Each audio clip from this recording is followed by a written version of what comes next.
Meet Bob Olson. Bob's the author of Answers About the Afterlife and the host of Afterlife TV, a private investigator who began investigating life after death in 1999. Bob now records his interviews with experts, authors, and people who've had extraordinary experiences so he can share it all with you. Enjoy the show.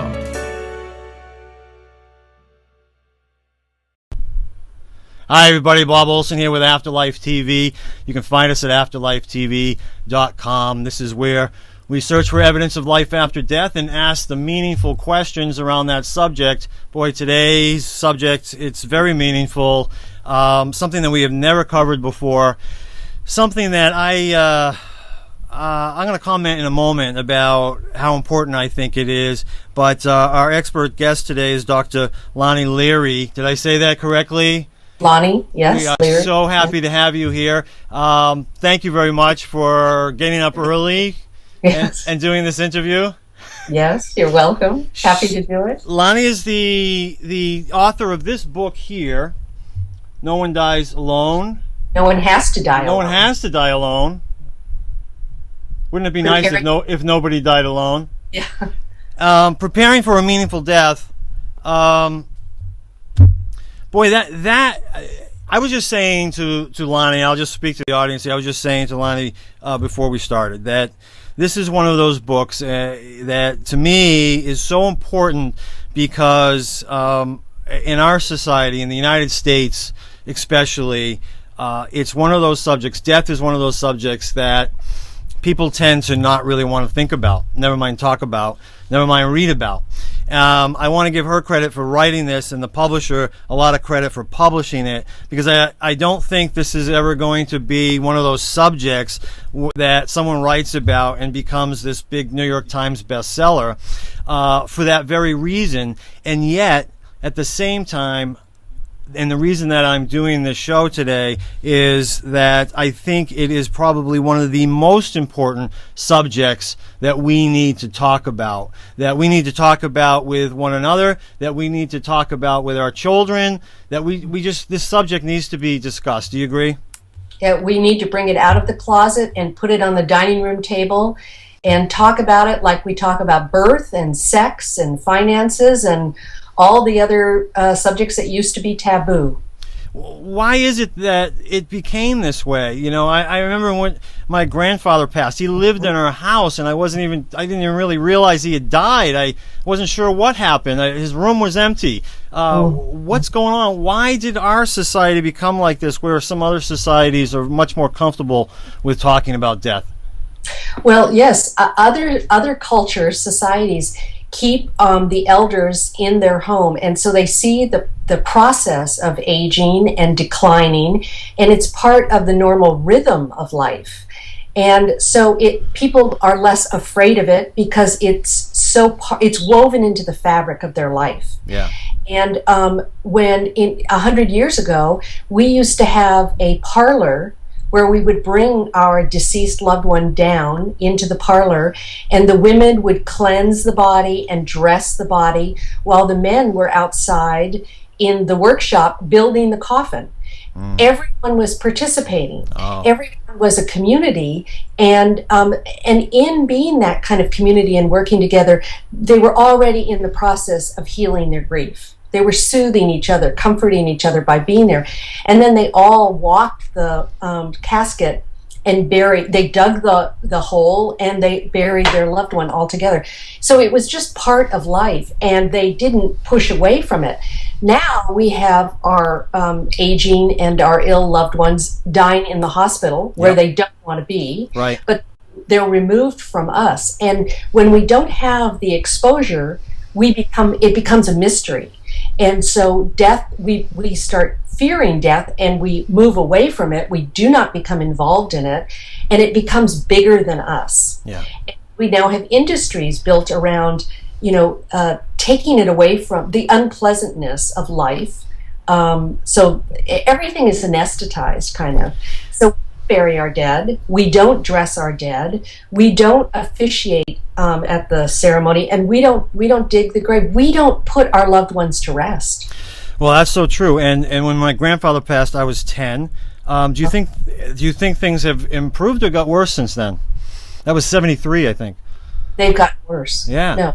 Yeah, they've gotten worse, except for the hospice movement and the palliative care movement. Hopefully that's going to bring it back into the public arena, and there will be more education, and it'll be more commonplace. But we don't even have language for death and dying. We have euphemisms, and we do our young, especially our youth, such a disservice, because we teach them to be afraid of death and dying. Children are not afraid of it unless they're taught to. Oh, that's interesting. Because I was kind of thinking it was more like, we're afraid of what we don't know, which, we see this with all sorts of things in society, but, we don't understand, if you didn't grow up with a certain race or something, you might be afraid of them because it's unusual to you, Right. I see that with homosexuality. You grow up, right. You don't know anybody who's gay. Right. You might have some weird, odd thoughts and fears about it. Then all of a sudden you end up with a friend who is, and all that stuff goes away. Is that also a factor in this? It's absolutely a factor. And so my book is very practical. And what I hope to teach is how people can lean into the opportunity at the end of their loved one's life, because the closer we get to it, the more experience that we have with it, the more the less death anxiety we have, and the greater our competency and our confidence is. So we see opportunities to be of service when a loved one is aging or ill or failing in any way, and we move closer, and we are able to make a difference at the end of life instead of feeling hopeless and helpless. Well, I love that. I love that phrase that you use, lean into. We're going to talk more about that. I think that one of the greatest ways that you start the conversation in this book is you tell your own story. It's so meaningful to me. I was telling my wife about it soon after I read it, and she just got all excited about it. It explains the reason that you do this work. And it makes, it just makes so much sense as to why, it explains why this is so important. Why don't you tell us the story that sort of became the catalyst for the work that you do, that began at the age of 13? Mm-hmm. When I was 13, my mother was ill with Guillain-Barré. And in the 60s in Hawaii, where I was born and raised, there were 7 known cases of Guillain-Barré, and everyone was dying. But in my family, with the right intentions, I believe, my mother and father did not talk about her illness. They didn't educate us, and so we didn't know what was coming, and therefore we couldn't prepare. So on a morning when I was 13, and my brother told me that my mother was especially ill, I did the only thing that I knew how to do when I was 13, and that was to take my 2 younger brothers away from home to play at the beach, thinking that my mother would be able to sleep and rest. I didn't know she was dying. Yeah. And so we left the home, and later that afternoon when I came home, I walked into her room, her bed was empty, and she was gone. And there was a note from a friend who's saying that she had taken my mother to the hospital. And my mother died in the hospital without me ever being able to see her or say goodbye. And my family never talked about how she died, why she died, what the cause was. But just a week before that incident, my mother was very loving and open, and I clearly remember her standing at the kitchen sink, and I walked by. I was a typical 13-year-old, and she turned around and looked at me and said, "Lani, I love you so much." I don't know whether she had a premonition of her death or not. Sure. She said, "Lani, I love you so much." And in atypical 13-year-old's way, trying to gain independence and break away, I just tisked and rolled my eyes and walked on. My mother died without me telling her, in my mind, without me telling her that I loved her. And so in the absence of information about why she died, I created my own reasoning. And it was a fantasy reality, but in my mind, and for decades afterward, I believed that my mother had died because she believed that her only daughter didn't love her enough. Oh. And so hadn't fought to live. And I believed in my mind that my mother died alone.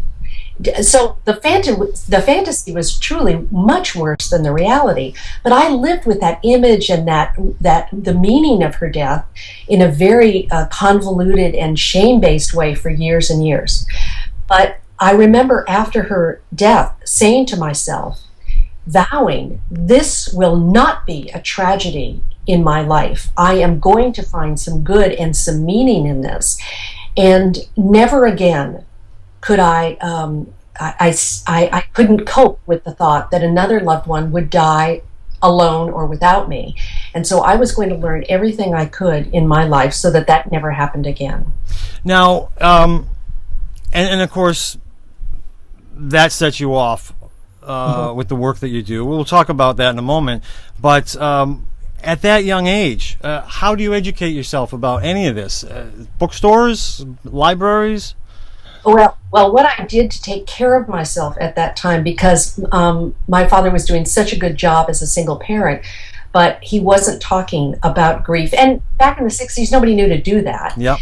There weren't support groups for children who had lost parents and things like that. And I had no friends that had lost a parent. Oh, wow. And so I returned to school, but of course no one said anything directly to me. They just whispered behind my back, and I felt very different and shamed about that too. And so the way that I coped was just to write and write and write and write. I didn't have someone to talk to. I didn't have someone to ask questions of. And so I just started journaling and writing. So I've been writing for a very long time in my life to take care of myself. And then when I did go to college, it was the focus of my work. And went into counseling, and then when I was 29 years old, my life changed, and I had an accident and died. And that clarified even more strongly for me what I was to do, and that death was not the enemy, and death was not a tragedy, and really propelled me on into the second half of my work. All right, so this is very interesting. So obviously, I'm going to back up a little bit in a moment, but it's always interesting for me to hear our guests' stories, because so often with this bird's eye view, you can see how the universe has sort of put things in their way, yes, so that they end up with the calling that they have, and certainly your mother's passing is the beginning of that. And then then you go to school and you study. What was it? Thanatology, maybe? Yeah, that was my doctoral work. My PhD was in psychology, and I specialized in thanatology, which was the study of death and dying. Okay. And then went on to teach a university course, develop a program to train others in that. By the time you were 29 and you had the near-death experience, you're out of school by that time or not? Well, I had my master's degree at that time. Okay. But when I was 29 years old, I was doing some side work, but raising my only child. So when this happened, I was a mother of a 2-year-old. Oh, you were? Okay. And then you have this. But again, like I say, when you look at this bird's eye view of your passion forming over time, for you to have the experiences that you had as a child, and then go to school for the things that you went to school for, and then to have this near-death experience, amazes me to see that you're getting all the education that you need and the experiences that you need to really be able to help people with the work that you do. Yeah, and it was after some formal education that I went into apply this in hospices, and it was really in those hospices, and it was really the direct contact with the patients that taught me the most. They taught me how to be with them, what they needed, and what made a difference. So they were my real educators. And you say in the book, I mean, you have sat with people while they were passing, over what, 500 people? Right. I've been with thousands of people in the dying process and grieving process, but at the bedside of over 500 at the moment that they passed. Oh my goodness, that's amazing. That's amazing. It was such a sacred opportunity. I mean, I take this so it overwhelms me to be invited into the most intimate time of a person's life. It was such an honor, you know. And I think people are going to recognize as we go forward, though, also why it's such a gift for them to have you there. That was definitely clear from what I understand about you and the way you treat people during that time. I want to back up a little bit because I'm a little more interested in your grief experience, you know, as a child. You know, it was interesting because it's probably not that unlike the grief experience of some adults, knowing that you really just didn't know what to do. You were uneducated in this area. Again, so many adults are as well because they've never had these conversations. I find it interesting, you had mentioned in your story that, you know, you went back to school fairly early, just kind of hoping maybe it would be a distraction to you, right? I did, right. It was the only, so I was in 8th grade at the time that my mother died, and it was the only place that had some routine and some, you know, boundaries that I just knew what to do. I could kind of go through the motions. Of course, at home, people were flailing but not talking about it. So it was a little more crazy making at home. Yeah. And yet that had its issues in itself because of the way people treated you or looked at you or all sorts of things, right? Right. I like the idea, though. You had talked about this, you wrote about what one girl said to you in school. Yeah. Tell us what she said and why that was so significant to you.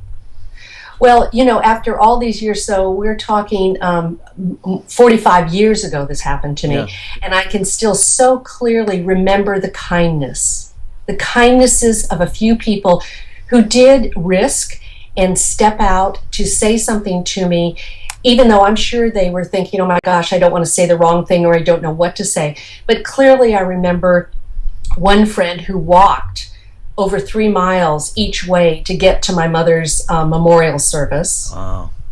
The kindness of a 13-year-old to do that, you know. Yeah. And then the other thing was another girl, another 13-year-old, was the only one to write me a note and just said in her note, I'm sorry to hear about your mother. You must be so sad. Yeah. But just that acknowledgement, that validation that I was seen and that this was a real event in my life and that it was important was so touching, and I will never forget her or her kindness.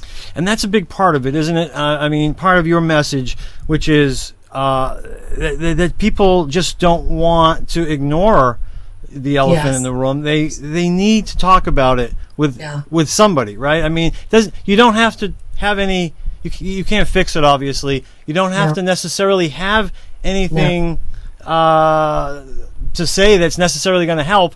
Just listening, really. Right. And what I tell people is that so my goal is that no one has to die alone, but also that no one has to grieve alone, because it's the greatest pain in dying and in grieving is feeling emotionally abandoned. That's our greatest suffering. And so if we can connect, what I tell people is that you don't have to know how to do it perfectly. There is no perfect. But just participate. Please participate. Again, lean into another person's dying or lean closer to another person's grieving, and just be an authentic presence for them that shows your own unique way of sharing compassion. All right, so now in 2003, how many years later? This is 40 years later or something? I don't even know. The story sort of comes full circle, you know. Tell us about that. It is a full circle story because I had spent my life vowing that another loved one would not die alone. And I had prepared myself both academically and also experientially. And I really felt as though I I knew how to make a difference at the end of someone's life. And sure enough, in 2003, I was 50 years old, and I was teaching death and dying at George Mason University in Fairfax, Virginia. And I was in private practice, helping others grieve and cope at the end of their life. And I got a phone call from my father, who at the time was 83, I think, and saying, Lani, you know that pneumonia that we thought I had? Well, it turns out that it's end-stage lung cancer. And I said, okay, we can do this. And I closed my practice. I canceled my university classes. I said to my husband, I'm going home to Hawaii, and I'll probably be gone for 6 months. I hoped it would be 6 months. Yeah. And so I flew home, and I moved in with him, and I was his primary caregiver. And it was a great relief to him. He wasn't going to have to do this alone, that there would somebody, he knew that there would be someone there to advocate for him, to emotionally support him, and to physically care for him. And end-stage cancer, when you have stage 4 cancer, usually hospice will say you have up to 6 months to live. So, of course, I was hoping for 6 months. When I got there, I was very direct about everything. I had a family meeting and talked about his dying and asked him directly what he wanted. Very direct questions, so that everyone could hear the same message at the same time in his language. And I asked him questions such as, where do you want to be when you die? Who do you want to be with you? Who do you not want to be with you? What do you want to be hearing? What do you want to be seeing? Very, very direct experiences that we could set up. What I was trying to do was give him as much control at the end of his life as possible. Yeah. Because when a person is dying, what happens is they lose control. So I wanted him to be the author of his death as he had been the author of his life. And I was there as his advocate to make sure that his wishes were followed.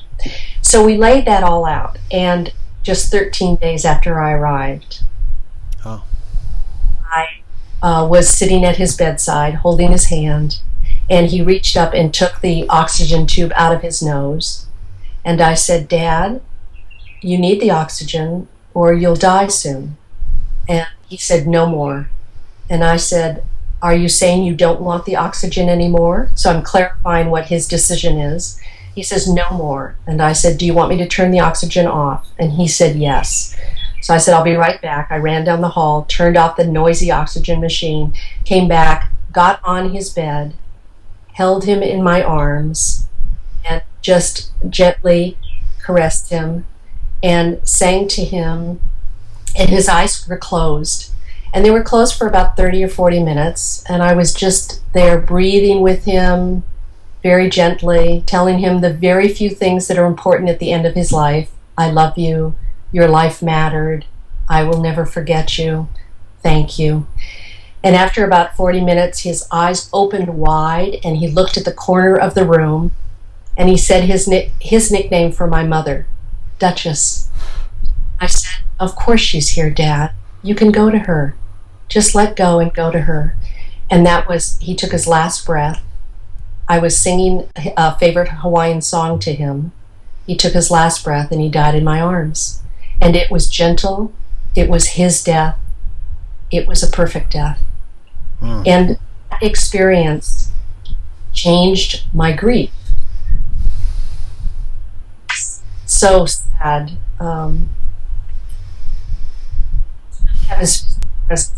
But I didn't grieve in the same way that I grieved with my mother, because I knew I had made a difference. I knew I had done everything I could. I knew he knew. And there was no shame, and there was no regret. And it was my last gift to him. It was his last gift to me. Yeah. Because there was such a healing in it. It's beautiful, absolutely beautiful.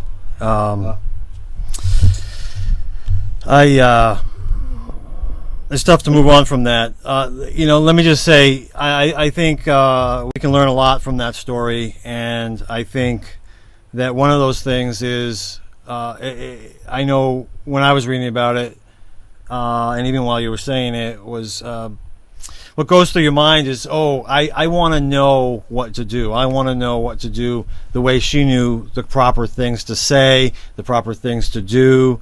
What's in the book? And it's all in this book, you know. And again, another reason, you know, it's just, if people were to buy 12 copies and give them to their closest friends and family members, you know, the gift that they'd be giving them for just this reason alone that you described. For instance, how many people would try to get him to put the oxygen back on? I mean, isn't that just sort of a common reaction? It is a common reaction, and when we are prepared ahead of time, you see, there wasn't a fear. First of all, I knew he was going to die, so there wasn't a denial about that. And I wasn't afraid about the process because I knew what to look for. I knew he was dying.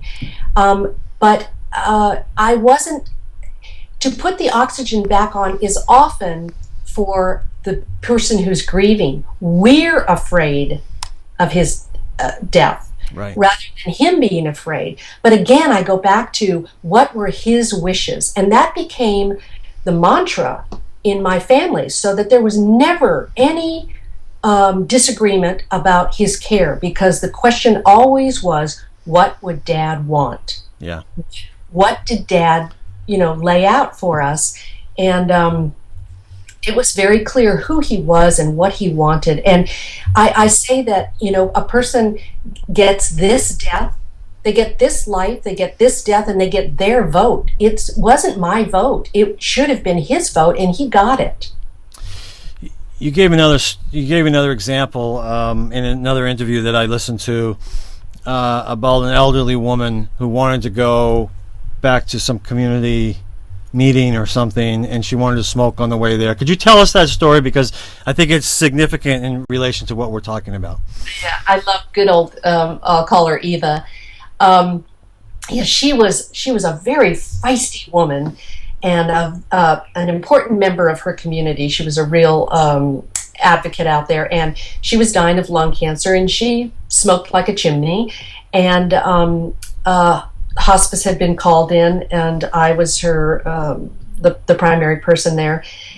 And at the end of her life, she wanted to go to this one community meeting. There was a vote that was important to her, and she couldn't walk there, and so we put her on a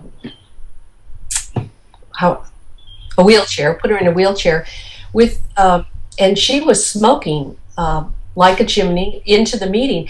And later, the hospice was very angry at me because they said that I should have taken the cigarette away from her because she was setting a bad example. No, this is her life and this is her death. And if this comforts her at the end of her life, who are we to take that comfort away? In fact, that's what we are here for. And everyone has a different self-soothing method. Another cigarette was not going to cause her death, and if it did, it was still her choice. So again, I'm going to be there to support a person's choice, whether I agree with it or not. And that's very, very important, that if I'm there in service to another person, of course I bring information that might affect and help a person's discomfort or pain, but I am not there to change their mind.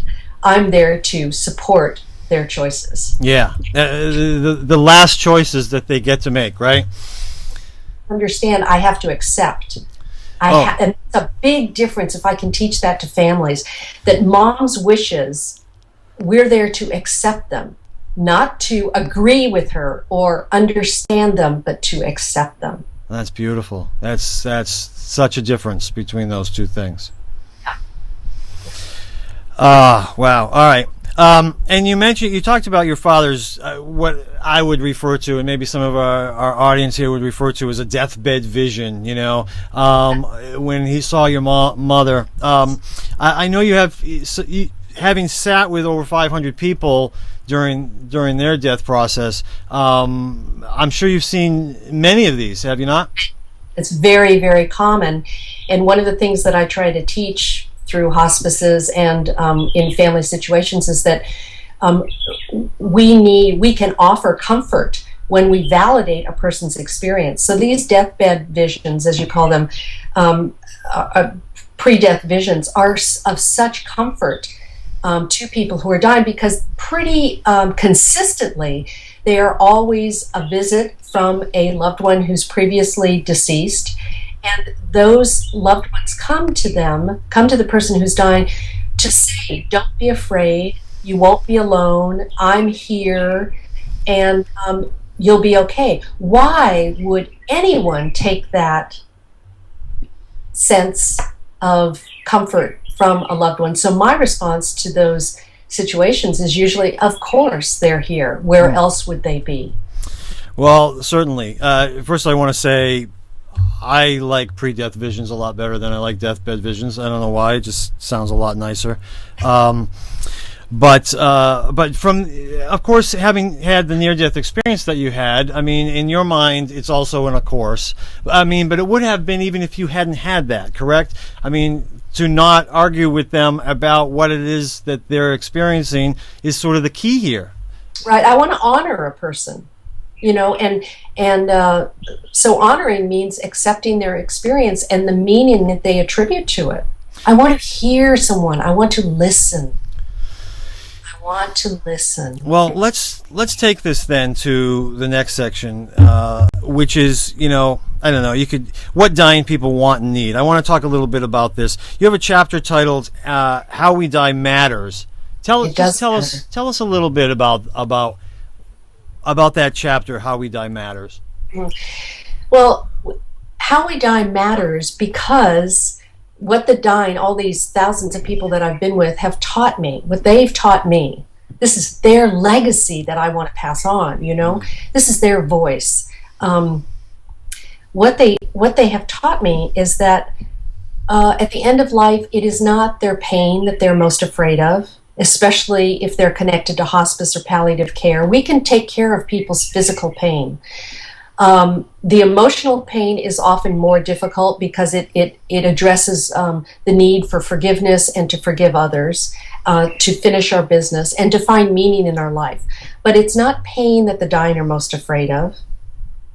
It's not even their imminent death that they're most afraid of, because at the end of life, when the body can't be repaired or put back together and the quality of life is no longer there, death is a way out. Death can be a relief. And I want people to honor that too, that experience, that it's okay if it's a relief, But what the dying have told me is that their greatest pain, as I've said, is the feeling, the experience of being emotionally abandoned. When people do move away, when they don't talk about what's really going on for the dying person, when they dismiss, when they minimize the dying person's visions or what they want to talk about, and they lose such an opportunity. This is their last opportunity to connect to their loved one and to love and to be of service. But when we don't talk about what's real, there's no connection.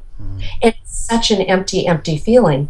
So we can change. We can make a difference. I'm talking about those of us who are caregivers, those of us in the family. We can make a difference in how the dying experiences their death. And we can help the dying person to live right up to their last breath, because we can bring quality and intimacy and connection and love. So that, because one of the things is that a person who has just received a terminal illness, the people around them start treating them right then as though they're already dead, as though they're already gone. Wow. And so miss this last lap of life. And so much can happen, because the people who really engage when a person is dying, both the dying and the family will say, this was the richest time of our relationship. This is the time that I felt closest. This is the time that was most real, and honest. This is when we said the most important stuff. But if you don't lean in, if you don't see this as an opportunity, you'll pull away. Another chapter you have, Making a Difference in a Dying Person's Life. You give a lot of examples of different things that people can do.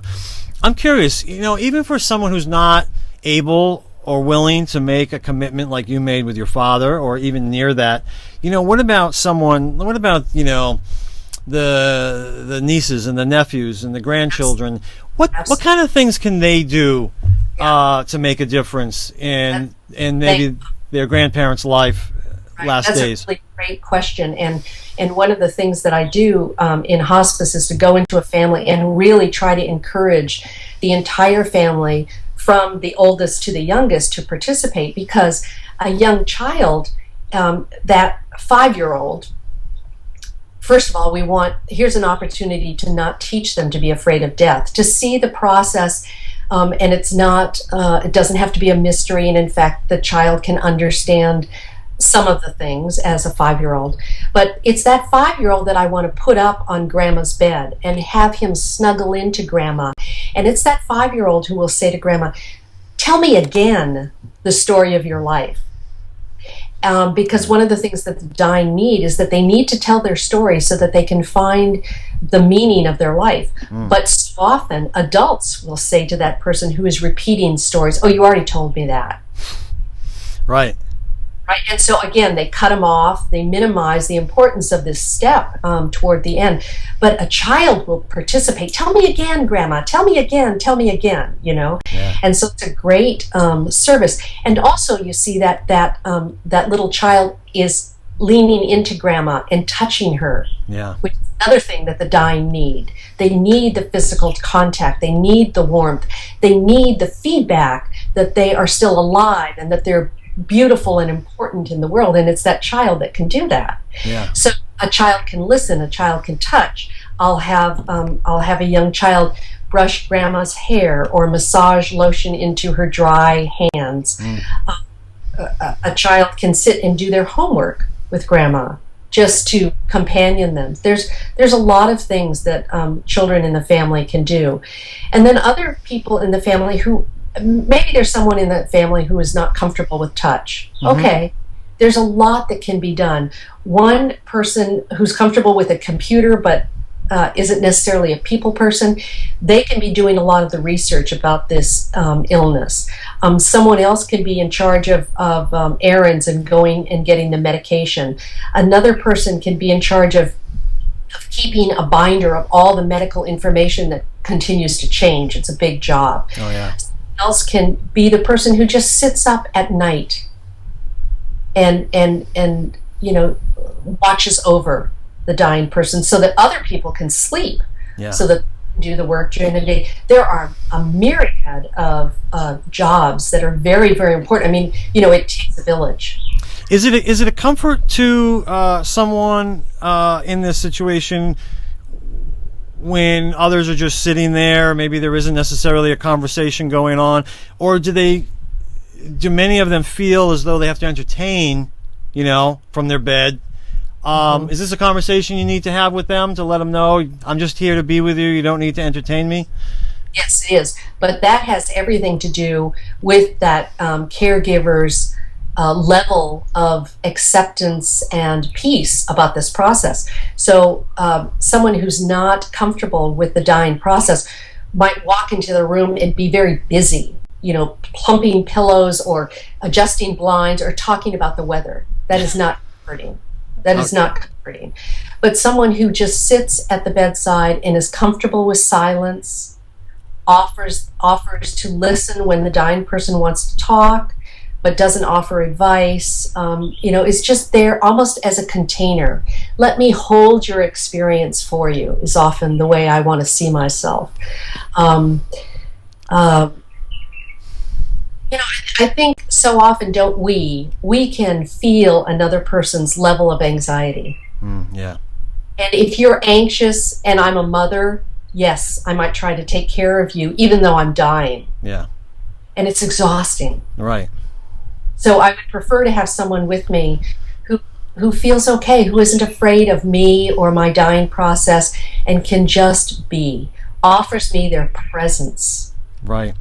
Right. That's interesting. Presence. And you talk a lot about that too, but that seems really, really important, and really important for any one of us to learn how to just be present. So many people you can't be with them unless somebody's talking. They don't. Silence bothers them, right? This is not one of those situations where. This is one of those situations where you want to learn how to be silent, how to be present, how to listen, be there for them. A lot of people. Would this be a good time, or is this a bad idea for anyone to record one's history in one way or another? That's a lovely idea.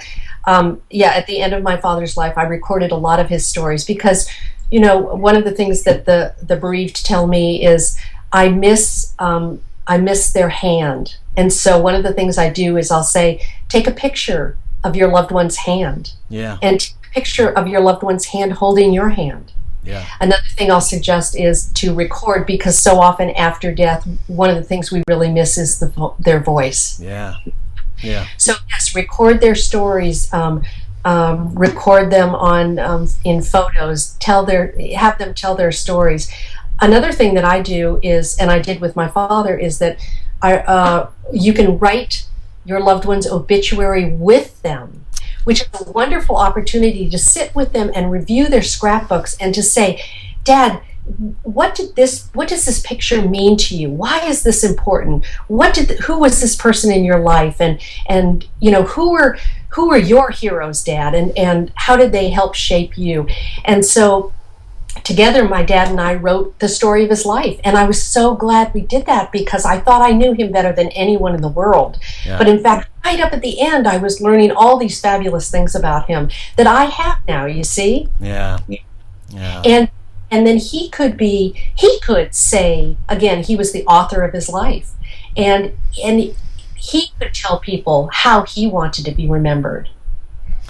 Well, that's it. I mean, are some people uncomfortable writing their obituary or even talking about death? I mean, you have to find out whether they are or not at the beginning, right? Yeah, absolutely. But, if we are comfortable as a caregiver, then there's an invitation for them to explore or to bring things like even their feelings. I'm angry about dying, or I'm sad about dying, instead of, oh, don't think that way, don't talk like that, No, let them explore it, let them process, let them be where they are. And also, I never try to take away someone's denial. Sure. And I never take away someone's hope. And let me say that even at the end of life, and this is kind of a different concept, but even at the end of life, when you have received a terminal diagnosis and the doctor has said there is no more treatment left, there is no hope for being cured, we are not without hope. We can reframe hope, and that's one of the things that we can do for our loved one, is we can point out the many, many things that we can still hope for right up to the end. We can hope for compassion. We can hope for a comfortable or peaceful death. We can hope for no pain. We can hope to be surrounded by our loved ones. We can hope to die where we choose. See, there's still a great deal of hope in the how we die. Right. What about those people who are still hoping for a recovery? Now, you were with a lot of people, you say, maybe thousands of people. Any of those have a miraculous recovery? Walked out of the hospice? I've actually heard of stories that people have walked out of hospice. Did that ever happen with anyone you knew? There are cases where people are fired from hospice, and because they recover and the doctor no longer says, you have less than 6 months. Okay. They might go in and out, and they might return to hospice. Sure. Again, oftentimes I'll get the question, well, how long do they have to live? How long do they have to live? Yeah. And I don't think it's about length. I think it's about quality. Yeah. So my question back to them is, whether it's 3 weeks or 3 months, the real question is, what are you going to do with whatever time you have? Yeah. All right, so you do talk about your near-death experience in the book and other things. How helpful is it to the person who's dying to learn about the afterlife? I follow their lead. You follow their lead. Do you open? I mean, can you try to open the subject and see if they're interested at all? Yes, I think a person can ask the dying what are their beliefs. One of the ways to do that is, what's your greatest fear about dying? Are there common ones? Well, I would say the most common one is that no one's going to be with me when I die. I'm going to be left alone. And another common fear is I won't be remembered. Okay? So if I know that that is their fear, then I'm going to spend a great deal of time comforting and talking to them about how I will remember them, how they will be with me for the rest of my life, how I will see them in the world, when I will remember them, okay? What their legacy, what their life means to me, and what they have passed on to me, okay? So when I identify a person's fear, I know what the solution might be. That's beautiful. Absolutely beautiful. And okay. And now with you, you've had the near-death experience. Did you ever have that conversation with your father? I did. You did? Yes. I didn't talk about that experience for about 5 years because I didn't know anyone who had had that experience, and I didn't even have the language really to discuss it. And this was in the early 80s. But it was also the most profound experience of my life, and I didn't want people nitpicking it apart.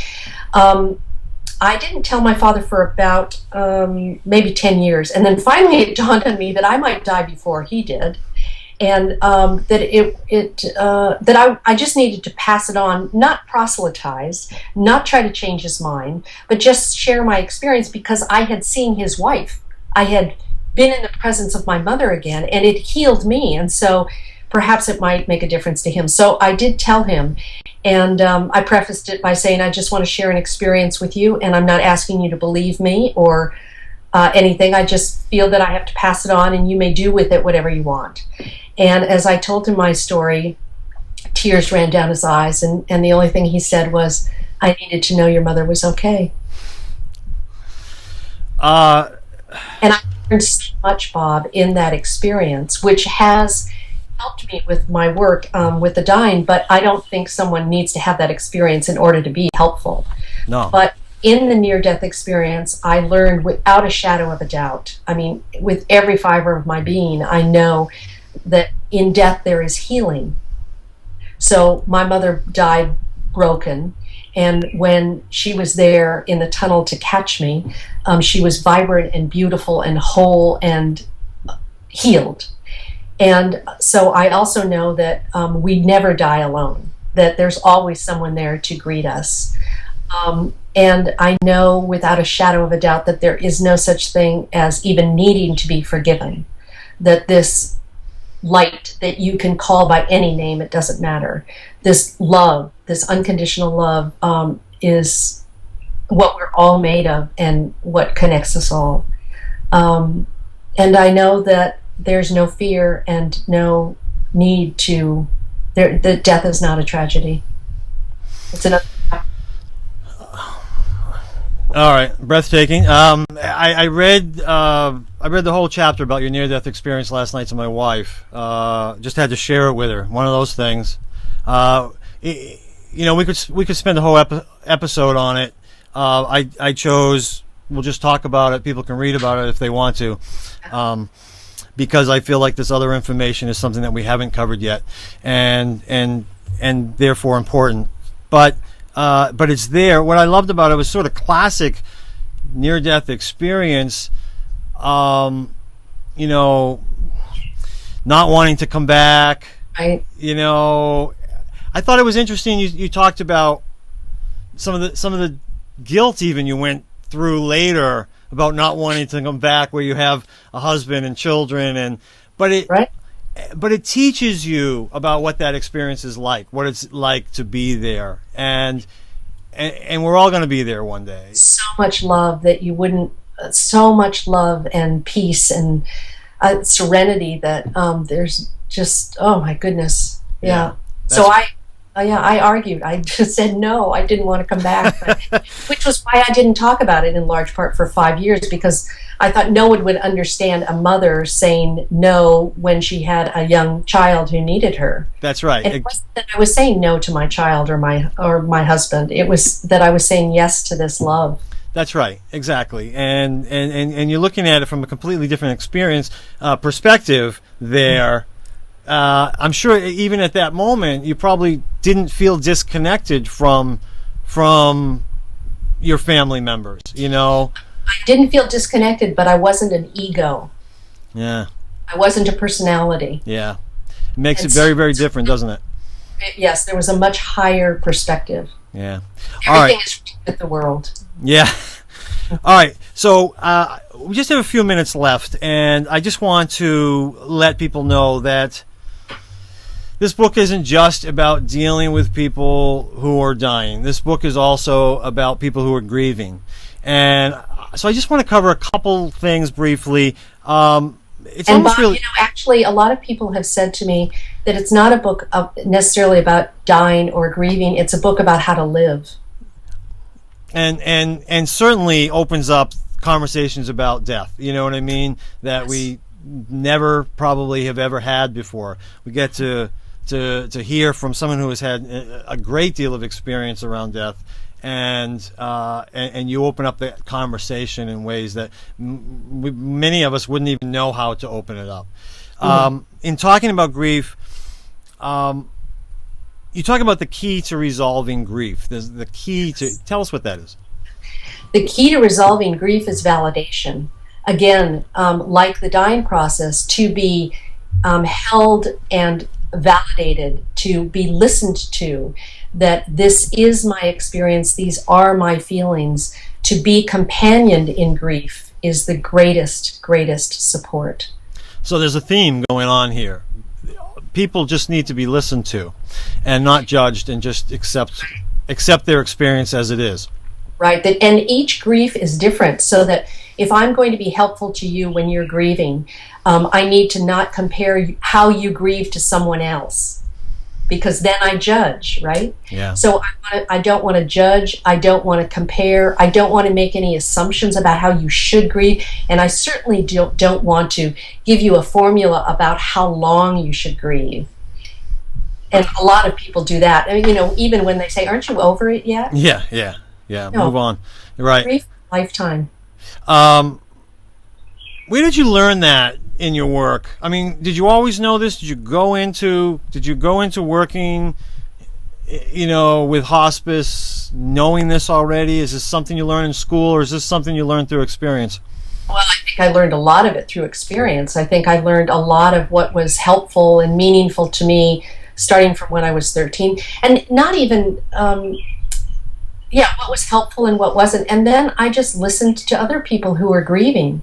Yeah. And people ask for help because there are so many people in our culture who just don't want to go there. They don't want to listen. Yeah. They want you, quick, move on. Yeah. You know? Yeah. Well, I guess they get nervous, you know, and then I think there's also a point where they recognize now they're grieving the friendship, because that person's no longer the same person they were, or the friendship's not the same as it was, and so that comes from a very selfish place, I would imagine. Well, I think it comes from a place of their grief that they have not resolved or touched. Yeah. So, you know, a person who's doing grief counseling really can only take another person as far as they've gone. Yeah. That's great. That's classic right there. You also talk about how children grieve differently than adults. Can you give us a couple examples? Well, children do grieve differently because there are concepts of death that a child needs to understand in order to fully understand death, and they don't, depending on their family, depending on their experience, the vocabulary that's used in the family, and what's shared. A child doesn't necessarily fully understand death until maybe they're about 10. So at age 5, a child might not understand that there is a cause for death. So death doesn't just happen to someone, there's a reason for death. Children also need to understand that death is irreversible. And, you know, when you and I were growing up, we used to see the Roadrunner cartoons. Yeah. Remember, Roadrunner was smashed by a boulder, and what happened? He immediately jumped up and came back to life. Yeah. So children need to know that once dead, they don't come back. And another concept that a child needs to understand is that a body doesn't function after death. So a 5-year-old, it would be very common for a 5-year-old to ask me, does Daddy go to the bathroom in heaven?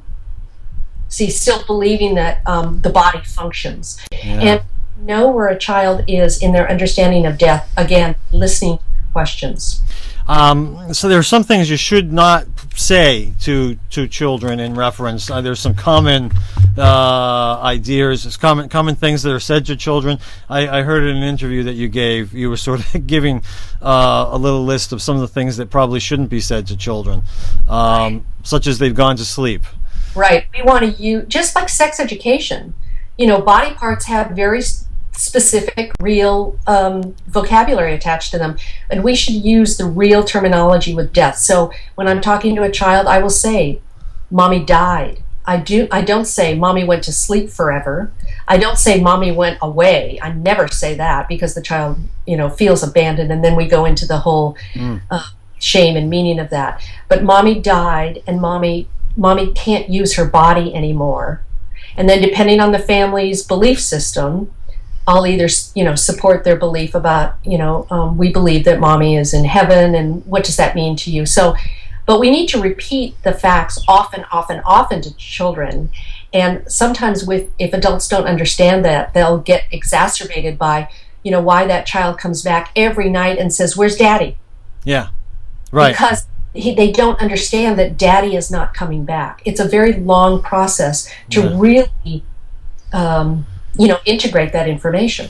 If you don't know, though, how to, the proper way, the proper things to say, what's something good to sort of go by? Is it honesty? Is it? I mean, what would it be?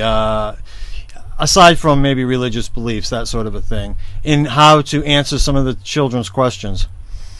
Yes, I would be honest, and I would let the child lead. Yeah. So I want to answer the questions honestly and specifically and shortly, succinctly, depending on their question. Yeah, yeah.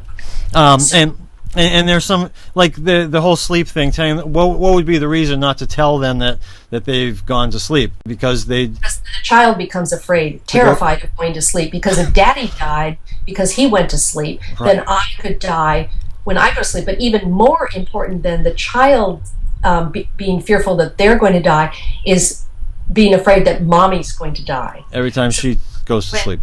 Parent dies, the child's first concern is for their own safety. Who's going to take care of me? Who's going to take care of me?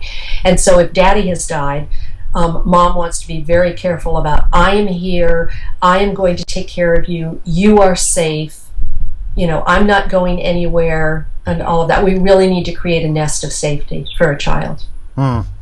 Okay. I was going to say, what can we briefly say, knowing that we only have a couple minutes left, about finding meaning in loss? Oh, well, meaning is everything. Because you see, as death is death. But for example, in my instance, my mother died. How my family saw her death changed depending on the meaning. So one child in the family might think that Mommy died and what it means is that she left me and I'm a bad person. Somebody else's meaning is Mommy died because she had an illness and her body gave out and she didn't want to leave me. And so those two children's, the same incident happened in the family, but because the meaning is so different, those children will grieve very differently. Yeah. Their wounds will be very different, and really their relationships in life with others will be very different. Yeah. Well, because we're running out of time, and again, as much as we've talked about, we've just covered a fraction of what you have written about. So again, I highly recommend this to people. This is going to be one of my favorite books to give away. Again, the book is No One Has to Die Alone. Below this video are links that people can buy it on Amazon. There's going to be a link to your website. What is your website domain name? drlanileary.com. All right. So it's drlanileary.com. That's great. And it's a blog for Psychology Today. Oh, really? I blog there, and it's called, that column is called No One Has to Be Alone. Oh, that's beautiful. So it covers the gamut.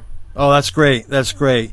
Well, let me just say, I really appreciate you taking the time of getting up early. You're in Hawaii. I'm in Maine. We were able to make this work thanks to Skype, and I want to thank you for writing this, because you allowed me to help open this conversation up with my loved ones, my family, my friends, in ways that I never would have been able to before, giving me more confidence in being able to deal with people who are in this situation. And I know when I get to that point, it's my turn to go. I will be educated on the best way to do it for me. And less fearful and more peaceful. Yeah. So thank you for all of that.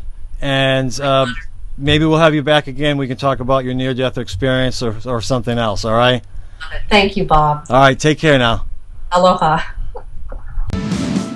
That's all for another fantastic Afterlife TV episode. Bob couldn't be happier. If you enjoyed this episode as much as Bob, please leave a comment on AfterlifeTV.com, Facebook, Twitter, or YouTube. And don't forget to check out Bob's book, Answers About the Afterlife. Thanks for watching Afterlife TV.